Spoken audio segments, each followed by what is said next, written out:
here with former NFL head coach, three-time Super Bowl winner Eric Mangini. Coach, good morning to you. Those three Super Bowls came in New England, where once upon a time, Brady and Gronk were all the rage. Now they appear to be also all the rage, but down in Tampa.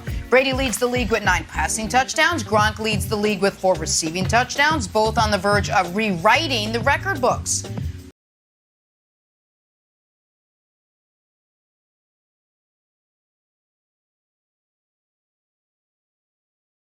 Brady and Gronk's success proving Belichick made a massive mistake letting them go.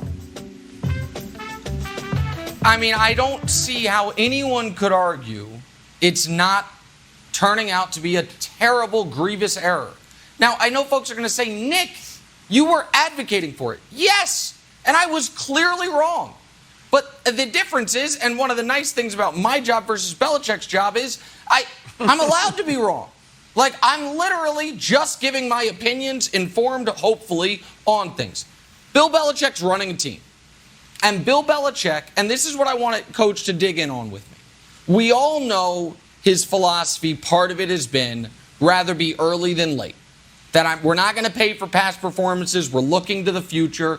And in large part, that has served the team incredibly well.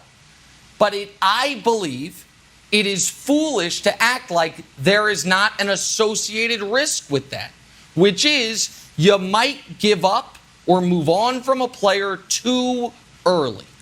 And folks, I think, Coach, folks are like, well, Brady chose to leave.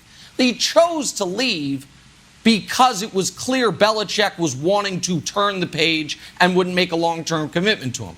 Gronk chose to retire. He did the year after Belichick tried to trade him to Detroit, and then Gronk had to threaten to retire to nix that trade.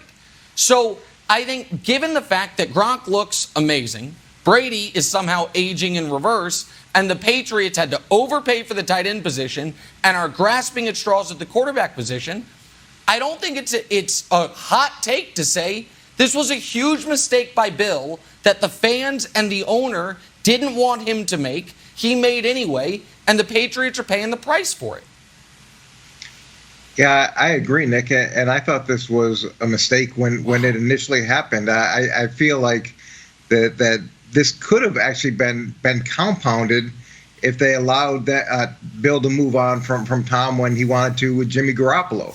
Think about if that had happened and what that would look like.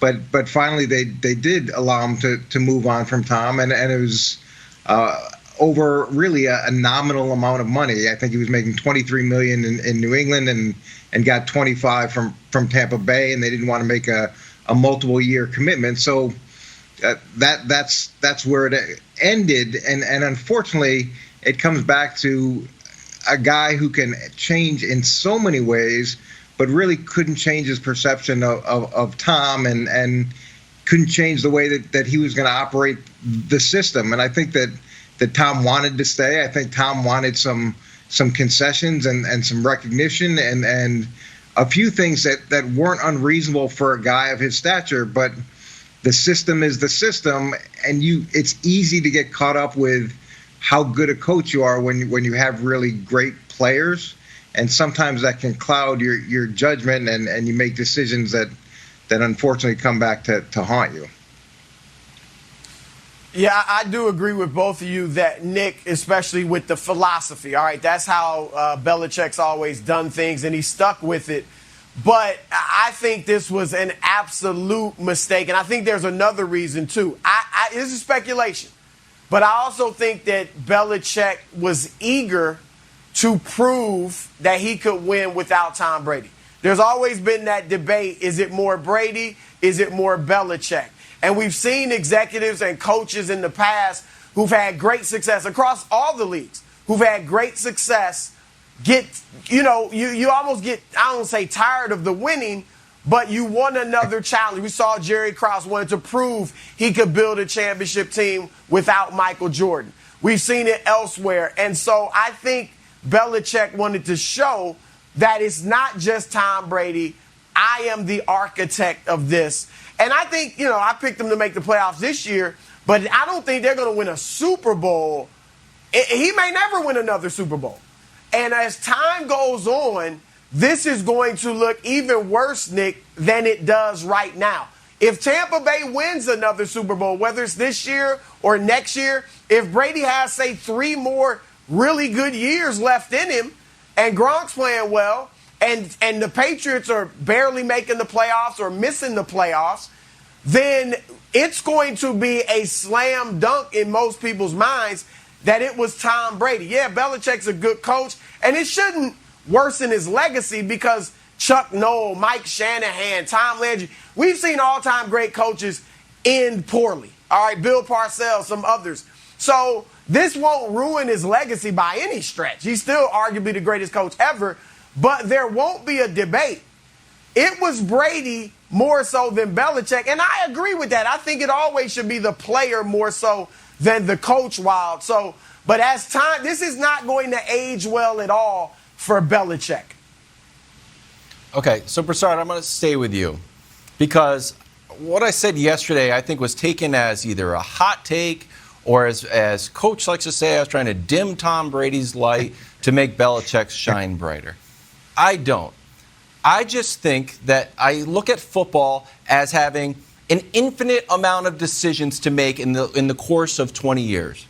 And I think that Belichick was responsible for a far more of decision making than Tom Brady was. And to put it to movies, right? I think as we all like, well, he got game. It's Spike Lee and Denzel Washington. And Denzel was great. Do I think Denzel was a great actor? Of course I do. Do I think that he deserves more credit for that movie than Spike Lee? No, because he played a role in the movie. Spike Lee produced it. Spike Lee directed it. Spike Lee cast it. Spike Lee picked the sound. So when the movie is a success, the director gets the credit, no matter how good the actor might be.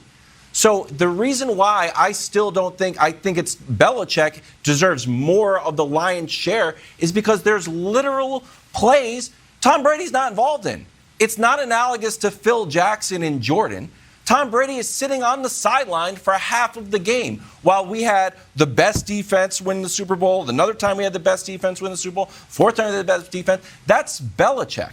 And people's like, well, the other argument is this. He's never won anything without Tom Brady. I guess. Are we not counting defensive coordinators as being like an important part to Super Bowl teams? Because I guess if that's the case, then let's not talk about Todd Bowles and the Bucs. Let's just not talk. Let's not talk about Eric Bieniemy and orchestrating that Chiefs. Let's not talk about it. Because those 2 rings that he got with Bill Parcells count. So if we're just doing pure count the rings, it's still 8-7. So look, in a complex system, Belichick made more decisions and was responsible for more of the Patriots' success than Tom Brady.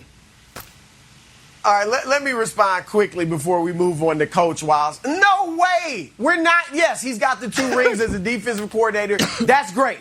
But we're counting head coach rings and quarterback rings. All right, and here's the thing. And nobody's saying Belichick's not a great coach, not a good coach, but he is a great coach. But the facts are the facts. He has coached 8 seasons without Tom Brady. He's made the playoffs once. One time. All that great defensive strategy and all that, he made the playoffs once. His winning percentage with Tom Brady in his career, 76%. Without Tom Brady, 43%.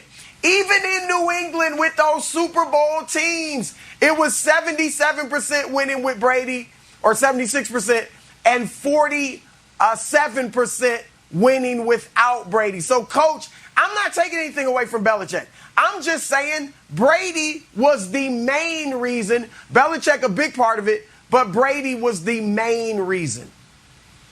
Yeah, I don't think Tom Brady is who he is without Bill Belichick. And Tampa Bay inherited a finished product that developed over years and years. And Tom wasn't anywhere near the player when we first got him. And Tom's success and Tom and Bill's success together is unprecedented. And there's been other great quarterbacks that haven't won at the rate that Tom's done. So you got to give Bill a ton of credit. What's disappointing here is there was no succession plan in place, and that's disappointing. And I think that Tom would still be in New England if Bill could have changed a little bit.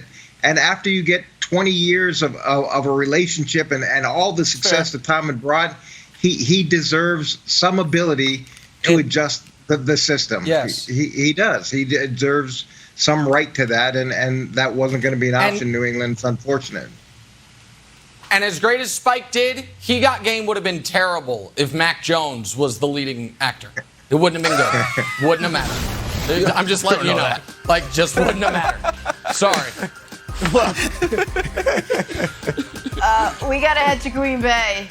Aaron Rodgers had some fiery comments for his critics in the media. Share them with you next. Coach, thank you as always. That was good, Nick.